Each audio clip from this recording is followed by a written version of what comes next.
The monstrous, jury-rigged Sherman tank, girdled with a chaotic array of oil drums and wooden planks, teetered on the muddy bank of a raging Italian river. Inside the cramped, humid cockpit, Sergeant Ian McGregor gripped the controls, the smell of hot metal and tar filling his nostrils. He could hear the disbelieving, mocking shouts of the soldiers gathered to watch what they've dubbed McGregor's folly. He took a steadying breath, his eyes fixed on the opposite bank, a seemingly impossible distance away. The tank lurched forward, its tracks biting into the mud, and plunged into the churning water. The tank dipped, a sickening lurch that sent a wave of brown water over the hull, and for a moment it seemed destined for the riverbed. But then, impossibly, it stabilized, floating like some grotesque metal beast. Before we carry on, please hit the subscribe button to make my day, and let me know where you are watching from in the comments. The story of this improbable machine began 2 weeks earlier, in a rain-lashed valley in central Italy. In the autumn of 1944, the Allied push north had ground to a halt at the Volturno River. What was usually a manageable waterway had become a furious brown torrent, swollen by weeks of relentless autumn storms. The entire advance was bottlenecked, a long, vulnerable snake of men and machines waiting for a way across. Here, amidst the mud and frustration, we meet Sergeant Ian McGregor of the Royal Electrical and Mechanical Engineers. A Glaswegian with a stubborn jaw and hands that seemed to think for themselves, Ian had a reputation that preceded him. He was a brilliant mechanic, a savant of the internal combustion engine, known for his uncanny ability to resurrect dead machinery with scavenged parts, a length of wire, and a healthy disregard for protocol. He saw regulations as suggestions, written by men who had never had to fix a gearbox while under artillery fire. For days, Ian watched the Royal Engineers struggle. They were trying to construct a pontoon bridge, a vital artery for the stalled army. But the river fought them at every turn. The current, powerful and unpredictable, tore at their anchors and buckled their pontoons. Worse, the opposite bank was held by well-entrenched German forces. They were patient, their sporadic sniper fire a constant lethal threat. A single, well-aimed shot could send a man tumbling into the cold, fast water, and each crack of a rifle sent a fresh wave of tension through the exhausted work crews. The progress was agonizingly slow, a perilous ballet of engineering and raw courage that was costing them dearly in time and lives. Ian's impatience grew into a low, simmering anger. He stood near a maintenance tent, wiping grease from his hands with an already blackened rag, his gaze fixed on the Sisyphean effort at the riverbank. Beside him, Private Davies, his apprentice, shivered, pulling his collar tighter against the damp chill. Davies was young, barely out of his teens, a good lad who believed in rules and the chain of command. He looked at Ian with a mixture of awe and perpetual anxiety. "Look at them, Davies," Ian said, his voice a low rumble. "They're like spiders trying to spin a web in a hurricane. We're losing men, losing time, all for a glorified wooden raft. There has to be a faster way." "The Major says it's the only way, Sergeant," Davies replied, his tone cautious. He knew this mood. "It's by the book. We just have to be patient." Ian let out a short, humorless laugh. "The book," he scoffed, gesturing with the greasy rag towards the river. "The book was written for parade grounds and gentle English streams, not for Italian rivers that have lost their temper. Patience gets you a neat gravestone, son. It doesn't win you a war." His frustration was a physical thing, a knot in his gut. It wasn't just the delay, the strategic inconvenience. It was the sheer bloody inefficiency of it all. He saw the problem not as a soldier, but as an engineer. It was a flawed design, a clumsy solution to an elegant, if deadly, question posed by the landscape. The waste of life, the squandering of good men against an unforgiving current, felt like a personal intellectual offense. He felt an itch in his mind, a deep-seated conviction that there was a better answer, if only someone had the sense to look for it. The opportunity to look came a day later. Ian was tasked with a familiar job, salvaging. A Sherman tank, one of the workhorses of the Allied army, had hit a mine near the perimeter of the camp. It was crippled, its left track shattered, but its hull and engine were mostly intact. It was his job to strip it of anything useful before it was written off completely. As he worked, the familiar metallic scent of oil and steel a comfort to him, he moved around the back of a nearby supply depot, looking for a specific gauge of copper wiring. And that's when he saw them. Behind the depot, half hidden by overgrown weeds, was a mountain of discarded junk. Chief among it was a large, sprawling pile of empty fuel and oil drums. Dozens of them, maybe hundreds, lay in a rusty heap, their purpose served, now just waiting to be forgotten.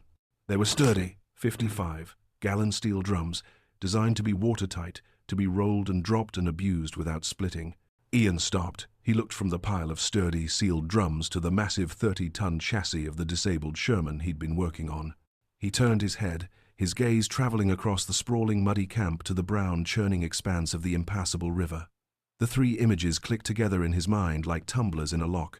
Drums, tank, river. An idea, wild, audacious, and utterly mad, began to form. It was a spark in the darkness of his frustration, a flicker of impossible logic.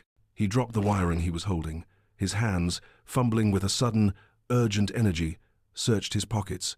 He pulled out a greasy rag, the same one from the day before, and a small piece of charcoal he kept for marking parts. He knelt in the mud, spreading the rag on the flat top of an ammunition crate. He began to sketch, his grimy fingers moving with a furious precision. He wasn't just drawing a picture, he was thinking, his mind a whirlwind of frantic calculation. He sketched the profile of the Sherman, then a framework around its hull. He drew the drums, estimating their volume, their buoyancy. He was trying to solve a complex physics problem in his head. What was the displacement needed to float 30 tons of American steel? How many barrels, how much air would it take to defy gravity? As the charcoal scratched against the rough fabric, his mind flashed back, years into the past, to the banks of the River Clyde in Glasgow. He was a small boy again, standing beside his father, a shipbuilder with hands as large and calloused as shovels. His father was pointing to the massive steel hulls in the shipyard, explaining the principles of buoyancy. He'd taken a small toy boat and placed it in a basin of water, the memory as clear as if it were yesterday. "It's not about what it's made of, son," his father's voice echoed in his memory, the thick Glaswegian accent a warm and steady presence. "It could be lead, for all it matters. It's about the water it pushes away. If the weight of the water it shoves aside is more than its own weight, it floats. That's all it is. A simple, powerful truth." That memory, the simple, powerful truth from his father, solidified everything. It washed away the part of his brain that screamed this was insane. The idea wasn't just a mad fantasy, it was physics. It was engineering. It might just work. Bolstered by his calculations and the ghost of his father's wisdom, Ian made a decision. He spent an hour scrubbing the thickest of the grease from his hands and face, put on the least stained of his uniforms, and marched with a newfound purpose towards the command tent. He was going to present his idea to his commanding officer, Major Harrison. Harrison was a man who lived and breathed military doctrine, a soldier whose world was constructed from the paper and ink of field manuals. He was precise, orderly, and had little time for mechanics who thought outside their designated toolbox. Ian was granted a brief audience. He stood before the Major's field desk, a neat island of order in a sea of mud. He laid his charcoal, stained rag on the polished wood, a smudge of grease and genius on the pristine surface. "Sir," Ian began, his voice steady, "I have a proposal for crossing the river. A faster way." He laid out his plan, his words concise and direct. They would weld a steel frame to the hull of a Sherman. To this frame, they would attach a skirt of sealed, empty oil drums, enough to provide the necessary buoyancy. They would then rig up a modified propeller system, driven by the tank's own powerful engine, to provide propulsion in the water. Major Harrison stared at the greasy rag, his expression shifting from mild curiosity to utter, uncomprehending disbelief. He looked up at Ian, his eyes cold. "Let me be absolutely clear, Sergeant," Harrison said, his voice dangerously quiet. "You are proposing that I authorize you to take a 30-ton fighting vehicle, a valuable asset of this army, and turn it into a floating barrel? A self-propelled, armored, amphibious assault platform, sir," Ian corrected him, refusing to be intimidated. "It's basic physics. The drums will displace more than enough water to support the tank's weight. The calculations are sound. It's faster than the bridge, and it offers its own protection to the crew once it's across." Harrison leaned back in his chair, a look of profound weariness on his face, as if Ian's very presence was a personal affront to military order. "Sergeant McGregor," he said, his voice dripping with condescension, "it is the single most certifiably insane idea I have ever heard in my 20 years of service. You are a mechanic, a good one, I'm told. You are not a naval architect. Your job is to fix tanks, not to sink them in some harebrained experiment." Request denied. He pointed a crisp finger toward the tent flap. "Now get out of my sight before I have you scrubbing latrines for a month for wasting my time." Ian stood there for a moment, the Major's words hanging in the air. He felt a surge of hot anger, but he clamped it down. He had expected skepticism, but not this complete, contemptuous dismissal. The official rejection, however, didn't crush him. It did the opposite. It was the final push he needed. He knew he was right. He could feel it in his bones, in the same hands that could diagnose a faulty engine by its sound alone.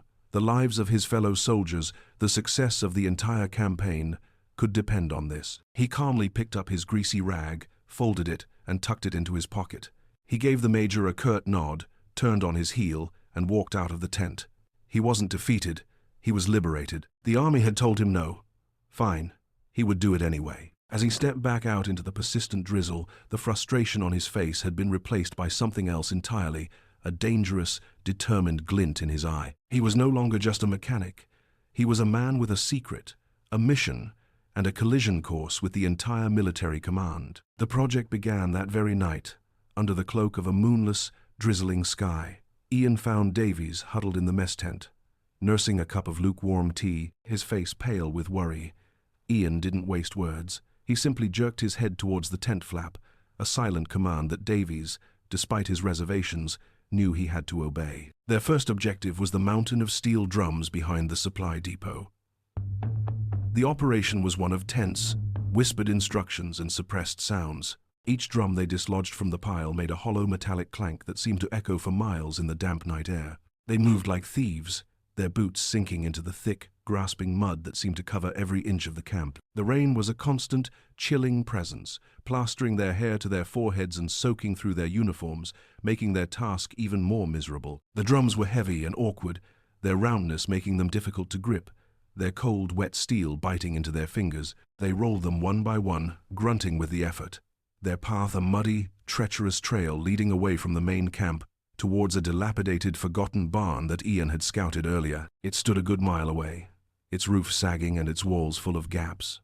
But it was isolated, and that was all that mattered. As they worked, their suspicious late-night activities did not go entirely unnoticed. From the shadows of a Nissen hut, another figure watched. Sergeant Blackwood, a man whose spine seemed to have been forged from a ramrod, stood with his arms crossed, his face a mask of sour disapproval. Blackwood was a man of regulations and order. He saw the army as a machine where every cog had its place. And Ian McGregor was a cog that refused to fit, constantly grinding against the gears with his unconventional methods and his barely concealed contempt for authority. Blackwood had always been envious of Ian's casual genius, the way he could coax life back into dead engines while Blackwood could only quote the repair manual. He had been watching Ian for weeks, convinced the Scot was a reckless show, off, just waiting for an opportunity to catch him in a flagrant breach of regulations. This nocturnal ballet of stolen drums was exactly the kind of stunt he expected from McGregor, and he filed the observation away, his suspicion hardening into certainty. He would catch him, and he would enjoy it. Back in the mud, Davies was close to his breaking point. His loyalty to Ian, a man he genuinely admired, was at war with his deep-seated fear of authority. Every clank of metal, every snapped twig, sent a jolt of pure anxiety through him. "This is madness, Ian," he whispered, his voice trembling as they wrestled another drum through a thick patch of sucking mud. "We're stealing. If Blackwood catches us, and you know he's watching, he'll have us on a charge before sunrise." Ian paused, shoving the drum into place before turning to face his apprentice. Even in the gloom, Davies could see the manic energy burning in his eyes. "It's not stealing, Davies. It's tactical reallocation of resources," Ian said, his voice a low, intense whisper. "And let Blackwood watch. He's too thick to see the big picture. He sees a stolen drum, I see a pontoon. He sees a breach of rules, I see a way to save lives. Now, lift. This one feels heavier."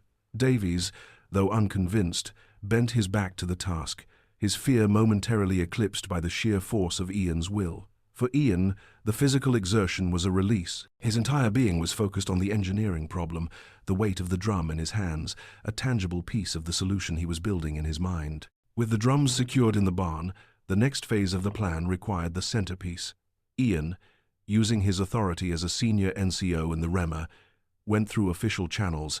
He found the Sherman tank he had been salvaging, the one with the shattered track, and formally listed it in the maintenance logs as awaiting extensive engine and transmission overhaul. He argued convincingly that the delicate work required a clean, dry environment far from the mud and dust of the main motor pool. His reputation for being a meticulous, if eccentric mechanic worked in his favor. No one questioned him when he arranged for a Scammell Pioneer tank transporter to haul the 30-ton vehicle to the derelict barn. To any casual observer, it was just another broken tank being moved for repairs. To Ian, it was the moment his secret workshop was truly born. The barn became their sanctuary and their prison. The build was a masterpiece of improvisation, a testament to Ian's ingenuity. By day, they performed their regular duties, their faces masks of weary innocence. By night, the barn came alive. Ian directed the welding of a crude but immensely strong steel framework onto the Sherman's hull. The bright, hissing flare of the welding torch, a stark contrast to the oppressive darkness outside. They had scavenged a small, portable forge, and the rhythmic clang of hammer on hot metal echoed in the cavernous space as they shaped brackets and braces. They spent hours melting buckets of tar, borrowed from a nearby road repair crew, over smoky open fires. The acrid, choking smell filled the barn as they painstakingly coated every seam on the oil drums, sealing them against the river's pressure. They used the same hot tar to glue layers of scavenged plywood to the steel frame, creating a rough, waterproof canvas that formed a wide, buoyant skirt around the tank. The Sherman slowly transformed. It lost its familiar, formidable shape, becoming a monstrous hybrid, part tank, part raft, something that looked like it had crawled out of a nightmare. Davies, despite his fear, found himself caught up in the creative frenzy. He learned to weld, to mix tar to the right consistency, to see the genius in Ian's madness. The most complex piece of the puzzle was the propulsion. Ian had located a propeller and drive shaft from a wrecked Italian fishing boat half buried in the mud of a nearby estuary. For days, he worked on a complex system of gears and chains to connect the tank's powerful rear power take off to the salvaged propeller. It was a fiendishly difficult piece of engineering, requiring precise calculations and custom, forged parts. But Ian attacked it with a relentless, obsessive focus. The project took its toll. Their hands were perpetually stained with grease and tar, their faces smudged with soot. Exhaustion was a constant companion. Yet for Ian, the work was a source of profound, almost paternal pride. He would stand back in the dead of night, the Franken tank silhouetted by the glow of a single lantern, and feel a creator's satisfaction. But it was always followed by a crushing weight of responsibility. In these quiet moments, doubt would creep in. He would stare at his monstrous creation and wonder if Major Harrison had been right, if he was just a madman building a death trap for himself and the trusting boy working beside him. Was this genius, or was it hubris? But every morning his resolve was renewed. The sight of the stalled convoy, the grim faces of the men, and the daily casualty reports from the failed bridge, building efforts were all the fuel he needed. This wasn't about him. It was about them. The end of their secrecy came on a cold, clear night, 2 weeks after the project began. Sergeant Blackwood's suspicions had been festering, growing from a simple dislike of McGregor into a full-blown obsession. He had been watching Davies, knowing the boy was the weak link. He saw him slip away from the mess tent after the evening meal, a small parcel of scavenged bread and cheese under his arm. This was it. Blackwood followed at a distance, a predator stalking his prey, his heart pounding with the thrill of the chase. He watched Davies disappear into the dilapidated barn and waited a few moments before making his move. He flung the barn door open, the wood groaning in protest, and stood there, his face a mask of triumphant fury, a flashlight beam cutting through the dusty air. "I knew it," Blackwood's voice boomed, startling Davies so badly he dropped the food he was carrying. "I knew you were up to something, McGregor. What in the king's name is this monstrosity?" His flashlight beam played over the bizarre shape of the tank, its hull pregnant with barrels and slathered in black tar. "You've defaced Army property, you've stolen supplies. I'm reporting this to the Major right now." Ian, his hands black with grease, slowly straightened up from the propeller assembly. He calmly stepped between Blackwood and the tank, placing himself directly in the flashlight's beam. He didn't flinch. "This is our ticket across that river, Blackwood," he said, his voice dangerously calm. "You're not stopping this." "It's a coffin!" Blackwood spat, his face contorted with rage and vindication. He jabbed a finger towards Davies, who was frozen in fear. "And you've dragged this poor boy into your mess. You're finished, McGregor. Court-martialed, the both of you. I'm going to enjoy watching them strip the stripes from your arm." Blackwood turned on his heel, ready to march straight to the command tent and deliver the final killing blow to Ian's career. But as he reached the doorway, another figure burst in, stumbling, breathless, his uniform splattered with mud. It was a young runner from headquarters, his eyes wide with panic. He was looking for any ranking NCO, anyone with authority. "It's a disaster!" The runner gasped, leaning against the doorframe, trying to catch his breath. The three men in the barn froze, the personal drama of the last few minutes instantly forgotten. "The Germans, sir. They blew the bridge at Capua. The last one standing, and command says a panzer division is moving to counter-attack from the north. They'll be here by morning." "We're trapped!" The news hung in the air, heavy and suffocating, instantly and irrevocably changing the dynamic in the barn. Blackwood stood frozen in the doorway, the smug triumph draining from his face, replaced by a look of raw, primal dread. The regulations he clung to, the order he worshipped, had just been rendered meaningless by a few 100 pounds of German explosives. In the sudden, ringing silence, Ian looked past Blackwood's stunned face, past the panicked runner, and at his monstrous, impossible creation. He saw his chance. The strategic situation had, in a single, explosive moment, become as desperate and as insane as his plan. His folly, his secret project, was suddenly the only idea left. Major Harrison, his face a grim, rain-streaked mask, arrived at the barn not 10 minutes later, with a defeated-looking Sergeant Blackwood trailing in his wake like a shadow. The runner's news had spread through the command structure like wildfire, a jolt of pure panic that superseded all other concerns. Harrison didn't bother with pleasantries. He strode into the dimly lit space, his eyes, accustomed to the night, immediately fixing on the impossible shape that dominated the barn. He began to walk a slow, deliberate circle around the floating tank, which the few men now gathering at the doorway were already nicknaming the Nessie, after Scotland's mythical beast. His boots made soft, squelching sounds on the damp earth floor. He ran a hand over the rough, tar-coated plywood, his fingers coming away black and sticky. He kicked one of the oil drums, producing a dull, hollow thud. His expression was a complex, unreadable mixture of incandescent fury at the flagrant insubordination and the dawning, desperate glimmer of a last, improbable hope. Blackwood stood silently by the door, his face pale, the triumphant rage he had felt just minutes before now, replaced by the cold, hard dread of their shared predicament. He was a man whose entire world of rules and regulations had just been blown apart with the bridge at Capua. Harrison completed his circuit and came to a stop directly in front of Ian, who stood waiting, his posture straight, his hands still stained with the grease and tar of his creation. The Major's eyes bored into him, cold and appraising. "McGregor," Harrison began, his voice low and tight, each word bitten off with precision. "You have flagrantly disobeyed a direct order, you have misappropriated army resources, you have endangered a junior NCO, and you have built the most ridiculous, pig-headed, ugly contraption I have ever laid eyes on in my entire military career." He paused, his gaze unwavering, letting the weight of the accusations hang in the thick, tar-scented air. The small crowd of soldiers at the door held their breath. Then Harrison's gaze flickered towards the dark, ominous line of the river, visible through the gaps in the barn walls. "The German panzers will be here by dawn. The entire sector is about to be rolled up. Can it float?" The question was stripped of all sarcasm, all condescension. It was the raw, desperate query of a trapped man. "Yes, sir," Ian replied, his own voice steady and clear, cutting through the tension. "The calculations are sound. She'll float." Harrison stared at him for another long second, searching for any hint of doubt, any flicker of uncertainty. He found none. He found only the same stubborn, unshakable confidence that had infuriated him in his tent 2 weeks ago. He gave a short, sharp nod, a decision made. "You have one chance, Sergeant. One. Get this thing in the water. If it sinks, I will personally see you court-martialed and thrown in the stockade for the rest of this war, assuming we survive. If it works." He trailed off, shaking his head slightly as if to clear it of the sheer absurdity of the situation. "God help us all. Get it done." The order was an absolution and a death sentence, all in one. The weight of the entire sector's fate, the lives of thousands of men, now rested squarely on Ian's grease-stained shoulders. The quiet, mocking laughter that had followed him for weeks was gone, replaced by a tense, fearful silence. This was no longer a joke.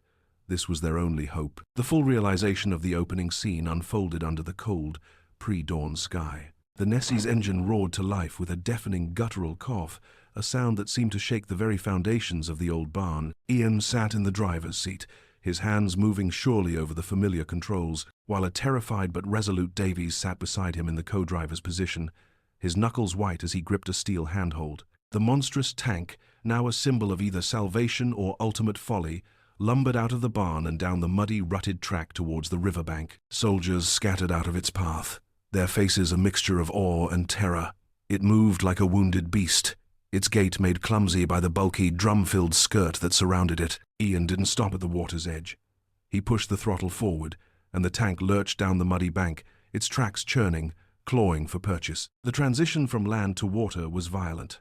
The Nessie plunged forward, hitting the river with a tremendous splash that sent a wave of brown, churning water surging up and over the hull. From inside the cramped cockpit, the world became a maelstrom of noise and sensation. The deafening roar of the engine was joined by the deep, groaning protest of the steel frame as it took the full, shocking weight of the tank. There was a violent, sickening lurch that threw both men against their restraints.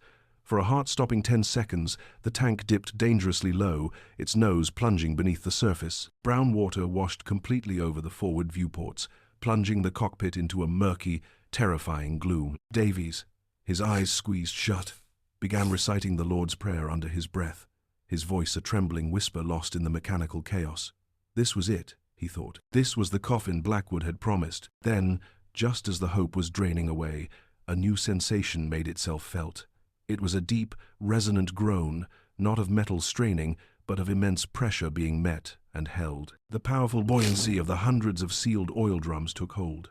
The downward plunge slowed, stopped, and then, impossibly, reversed. The tank rose, water streaming from its hull, shaking itself like a wet dog.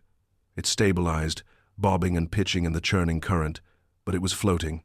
It was actually floating. A sound erupted from the soldiers gathered on the bank, a sound that started as a collective gasp of disbelief and then swelled into a raw, ecstatic cheer that echoed across the valley. They were screaming, shouting, pounding each other on the back, their fear momentarily forgotten in the face of the miracle they were witnessing. Inside, Ian allowed himself a grim, tight-lipped smile. He could feel the machine under him, feel its strange, new equilibrium. He reached over and engaged the lever for the power takeoff. A new vibration shuddered through the hull as the salvaged propeller bit into the water. The Nessie began to move. It was slow, agonizingly so at first, fighting the powerful current that tried to sweep it downstream. But it was moving forward. A steady, determined crawl across the river's tumultuous surface. Almost immediately, the German positions on the far bank woke up. The sharp crack of a sniper's rifle echoed across the water, followed by the sharp, metallic times, ping times of a bullet striking the turret. More shots followed, the impacts sounding like angry hornets inside the steel hull. But the armor, designed to stop shell fragments and machine gun fire, easily deflected the rifle rounds. A tank was a fortress and a boat at the same time, a concept so alien that the German soldiers firing on it must have thought they were losing their minds. Ian remained hyper-focused, his hands moving surely over the controls, making constant, minute adjustments to the steering. His mind and the machine fused into one. He was no longer a mad mechanic. He was a pioneer, a navigator, guiding his impossible creation through hostile waters, a profound sense of vindication washing over him, cleaner and more powerful than the river water streaming past his viewports. The Nessie crawled up the opposite bank like some primeval monster emerging from the deep, water pouring from its steel and wood carapace. Its tracks, caked in river mud, found purchase on the soft earth, and with a final mighty heave, it pulled itself clear of the water, its engine roaring in triumph. The German soldiers in their forward machine gun nests, who had been firing with growing desperation, were now faced with a sight that shattered their comprehension of warfare. A 30-ton Sherman tank had not been ferried across the river, it had not waited for a bridge, it had simply driven out of the water and was now lumbering directly towards them. Panic, pure and absolute, seized their defensive line. They had been secure, protected by an impassable natural barrier. Now, that barrier had been breached by a single, unbelievable machine. Their line wavered, then broke. Men began scrambling from their positions, their discipline evaporating in the face of the surreal threat. Ian didn't hesitate. He swung the turret around, and Davies, his fear replaced by a surge of adrenaline, opened up with the coaxial machine gun, its staccato bursts, providing brutally effective covering fire. The psychological shock of the floating tank was proving to be as potent as any artillery barrage. Under the cover of this chaos, the first wave of Royal Engineers, who had been waiting in small assault boats, pushed off from the bank. They rowed furiously, their boats seeming small and fragile after the spectacle of the tank, but they were protected by Ian's covering fire and the enemy's confusion. They reached the far bank and immediately began to work, establishing a secure bridgehead, anchoring ropes, and preparing the way for the pontoons that would follow. Back on the original bank, Major Harrison stood watching through his field binoculars, his knuckles white, He had tracked every second of the crossing, his heart pounding in his chest. He watched the tank emerge, watched the enemy line break, watched the first of his engineers land safely. He slowly, almost reverently, lowered the binoculars. The incredulous smile that touched his lips was small, but it was genuine. He turned to his aide, who was staring, slack-jawed, at the scene unfolding across the river. "Get me a line to HQ," Harrison said, his voice filled with a strange new note of awe. Tell them McGregor's folly is on the far bank and is engaging the enemy, and tell the Special Projects Division their presence is requested in Italy. Apparently we have a new naval asset." Months later, in the cool, damp spring of 1945, the war in Italy felt a world away. Ian McGregor, now a warrant officer, stood on a test site on the south coast of England. The mud of the Volturno had been replaced by neatly trimmed grass, the chaos of the front line by the orderly hum of a military research facility. Beside him stood Davies, also promoted, looking far older and more confident than the terrified boy who had prayed in the belly of the Nessie. Before them sat another Sherman tank, but this one was different. It was clean, freshly painted, and surrounded not by a crude girdle of oil drums, but by a neatly folded, waterproofed canvas screen supported by a series of metal struts. A high-ranking general with a chest full of medal ribbons and a crisp, authoritative air stood with them, a pointer in his hand. He was explaining the new technology with the pride of a master craftsman. "We call it the Duplex Drive, or DD tank," the general explained, tapping the canvas screen with his pointer. "The screen can be raised in about 15 minutes, creating a displacement wall. It's powered by twin propellers at the rear, driven directly from the tank's engine. It's quite remarkable." He turned his gaze from the tank to Ian, his eyes sharp and intelligent. "Your field expedient solution in Italy, Sergeant McGregor, was unorthodox, I'll grant you," he said, a hint of a smile playing on his lips. "Command is still trying to figure out what to do with the paperwork, but it proved a vital concept at a critical moment. Your Nessie, as the report calls it, was the direct, unequivocal inspiration for this entire program." The general gestured towards a dozen more identical tanks, lined up in perfect formation further down the field. "These DD tanks will be the first armored units to hit the beaches in Normandy. They will launch from landing craft miles offshore and swim to the beach, providing immediate fire support for the infantry. You didn't just get your men across a river, son." The general's voice grew more serious, more profound. "You've given us a way to cross the channel." As if on cue, the crew of the demonstration tank started its engine. With a low rumble, the canvas screen began to rise, unfolding like a strange, mechanical flower, forming a high, flexible wall around the tank's upper hull. The tank then drove down a concrete ramp and into the choppy waters of the English Channel. It dipped, but only for a second, before the canvas screen caught its weight, and it floated, high and stable. The twin propellers churned the water to a foam, and the tank began to move, a strange but effective hybrid, steaming towards the open sea. Ian watched it go, a lifetime of memories converging in that single moment. He saw his father's hands explaining buoyancy with a toy boat on the Clyde. He saw his own grimy fingers sketching on a greasy rag in the Italian mud. He smelled the acrid tar and heard the clang of hammers in the secret barn. He felt the sickening lurch as the Nessie plunged into the Volturno. And now, he saw this, a sophisticated, mass-produced machine of war, born from his stubborn, pig-headed refusal to accept the word impossible. He was the mad mechanic from Glasgow, the man who built a floating barrel. But his brilliant, desperate madness had helped pave the way for the greatest amphibious invasion in history, a testament to the simple, powerful truth that sometimes the only way forward is to ignore the book and build your own damn boat.